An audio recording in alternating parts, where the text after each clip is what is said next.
ఉమాదేవి ఛానల్కి అందరికీ స్వాగతం. అందరికీ నమస్కారం. మిత్రులారా, అందరూ కథను బాగా చదువుతున్నారు. అందరికీ కృతజ్ఞతలు. అయినా ఒక కామెంట్ లేదు, ఒక్క లైక్ లేదు. ఎందుకో చెప్పండి. ఈ కథలోకి వెళ్ళిపోతాం. మనసులో దేవుడా, మళ్ళీ ఆ రాక్షసుని నా జీవితంలోకి తీసుకొని రాకు. నేను మళ్ళీ అన్ని బాధలు పడలేను. నేను విన్న గొంతు ఎట్టి పరిస్థితుల్లో అతనిది కాకూడదు. స్వామి, నాకు ఈ సహాయం చేయి అని మనసులో వేడుకుంటుంది సంజు. అది గమనించిన రాజేంద్ర, నాన్న ఏమైందిరా, ఎందుకు డల్లుగా ఉన్నావు అంటాడు. అదేం లేదు రాజు, నేను బాగానే ఉన్నాను. పదండి, మనం అందరం భోజనాలు చేస్తాము. సావి ఎక్కడా, సావి అని పిలుస్తుంది. అంతే సావిత్రి గారు వచ్చి, ఏంటి డల్లుగా ఉన్నావు అని ఇంట్లో వాళ్ళందరూ భయపడుతున్నారు. ఏమైంది అని అడుగుతుంది. ఏమీ లేదు సావి, నేను చాలా బాగున్నాను. పద, మనం భోజనం చేస్తాము. సీత ఈరోజు మన కోసం ఏమి స్పెషల్ చేసిందో ఏమో అడుగుదాము అంటూ, సీత ఈరోజు ఏమి చేసినావు? అవును, అంజుకి పెళ్ళి కుదిరింది కదా, స్వీట్ ఏమైనా చేసావా లేదా అని అందరి ముందర నార్మల్గా ఉంటూ ప్రవర్తిస్తుంది. అందరూ భోజనాలు చేసి ఎవరి గదిలోకి వాళ్ళు వెళ్ళి పడుకుంటారు. సంజుకి మాత్రం నిద్ర రాదు. ఇక్కడ అజయ్ వాళ్ళ కూడా భోజనాలు చేసి ఎవరి రూమ్లోకి వాళ్ళు వెళ్తారు. కానీ ఇక్కడ సంజయ్ నిద్రపోడు. అలా ఎప్పటికో నిద్రపోతారు ఇద్దరు. ఉదయం 9 అవుతుంది. వనజ అందరినీ అరుస్తూ ఉంటుంది.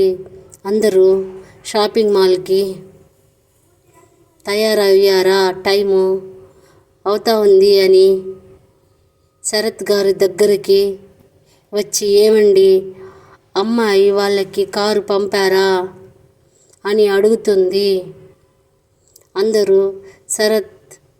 అందుకు శరత్, ఇంకా పంపలేదు వనజ చెప్తాడు.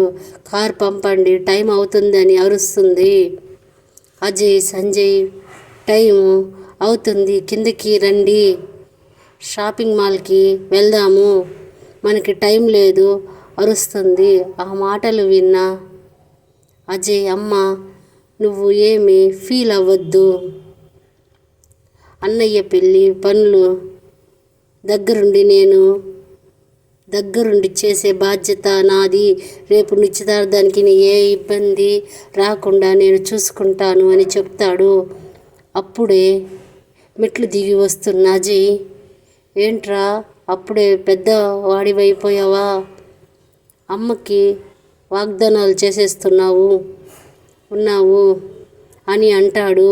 అజయ్ డ్రెస్ చూసి వనజ, నా కొడుకు రాకుమారుడు అంటూ 2 చేతులు తల చుట్టూ తిప్పి మెటుకలు విరుస్తుంది. అది చూసిన సంజయ్, చూడు నాన్న, అమ్మకి ఎంత స్వార్థము, వాడికి మాత్రమే అన్నీ చేస్తుంది, నాకు అస్సలు ఏమి చేయదు అంటాడు అల్లరిగా.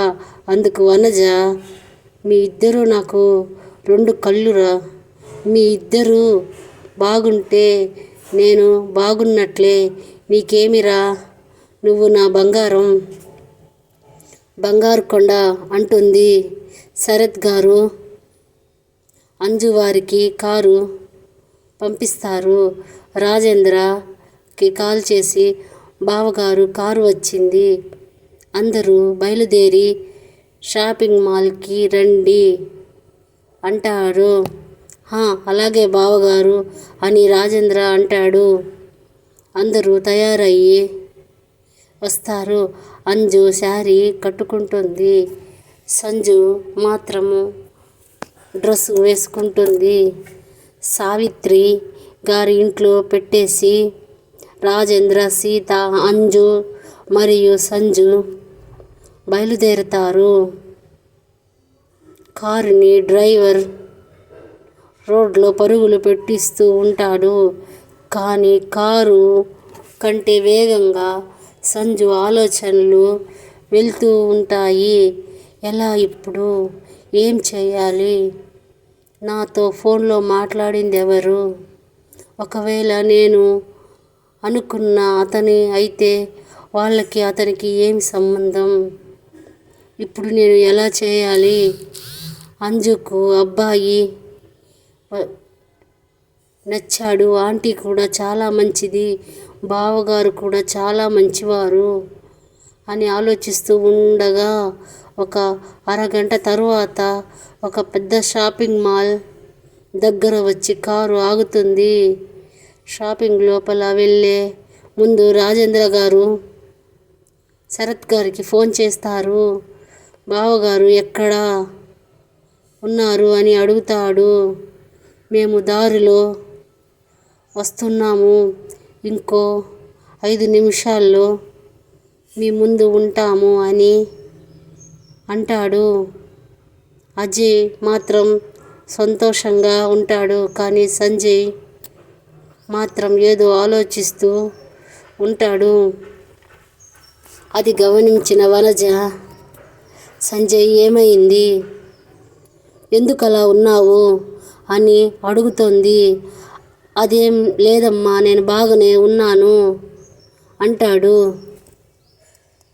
సంజయ్.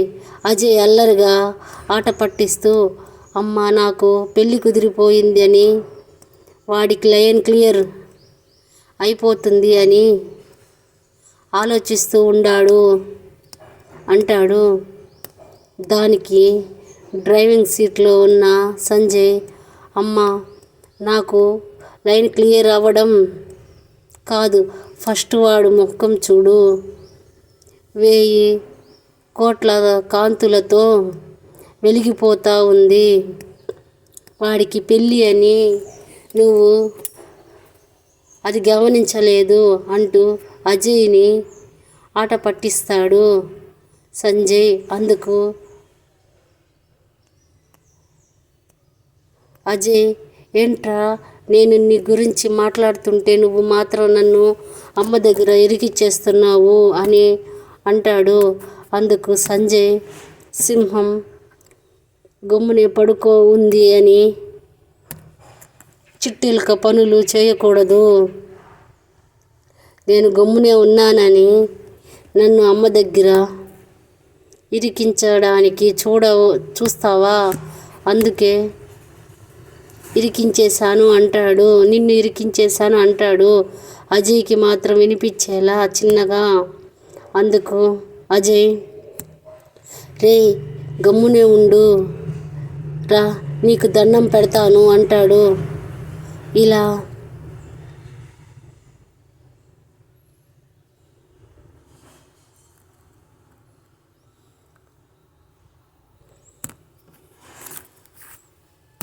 ఇలా అజయ్ వాళ్ళు ఒక కారులో, కీర్తన వాళ్ళ అమ్మా నాన్న ఒక కారులో వస్తారు.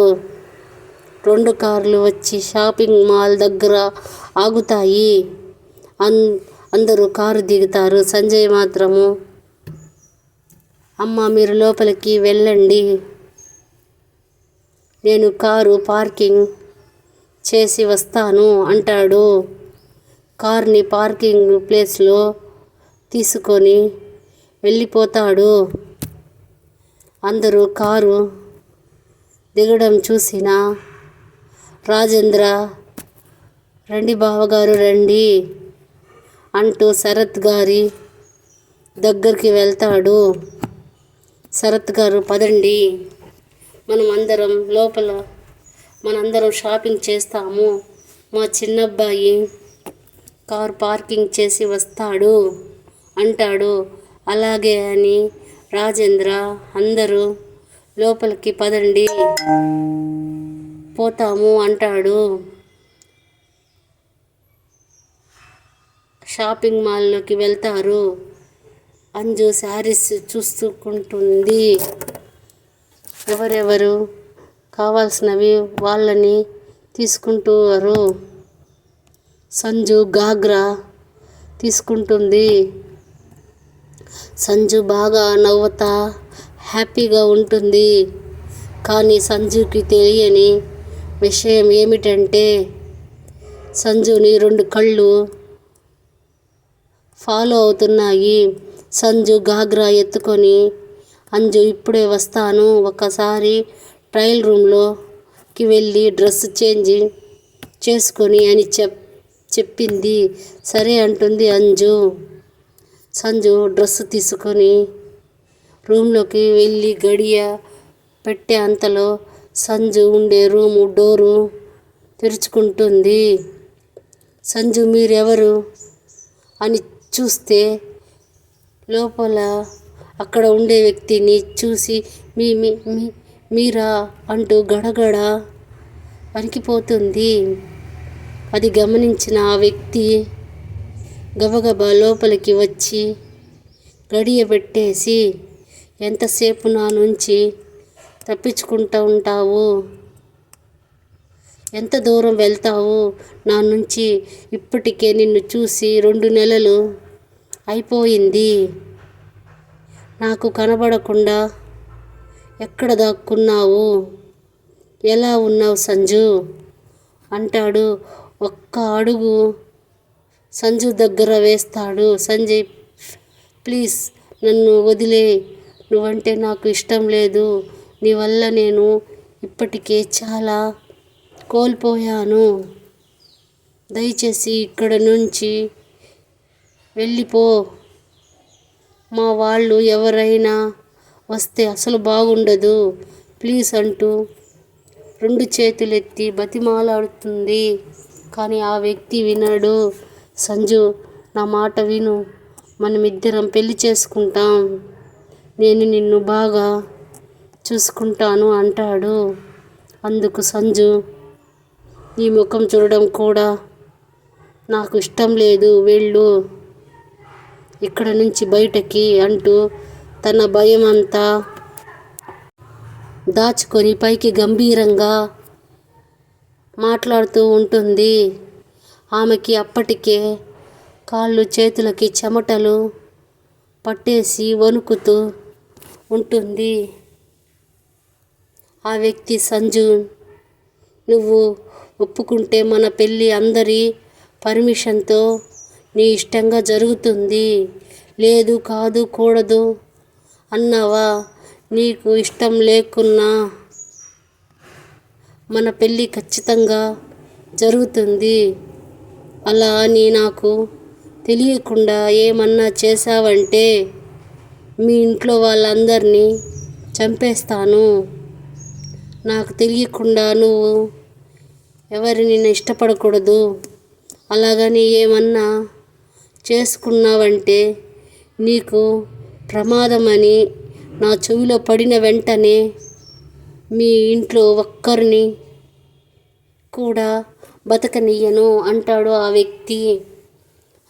అంతే. అంతలోపల అంజు వచ్చి, సంజు, డ్రెస్ మార్చుకున్నావా అని అడుగుతుంది తలుపు కొడుతూ. అందుకు ఆ వ్యక్తి, నేను ఇక్కడ ఉండాలని ఎవరికి చెప్పొద్దు, ఇప్పుడే వస్తానని చెప్పి పంపించు అంటే సంజు మాట్లాడకుండా తన నోరు మూసేస్తాడు. సంజు వదులు వదులు అని గింజుకుంటూ ఉంటే, నేను ఇక్కడున్నానని చెబితే ఇప్పుడే మీ అక్కని ప్రాణాలు తీసేస్తాను అంటాడు.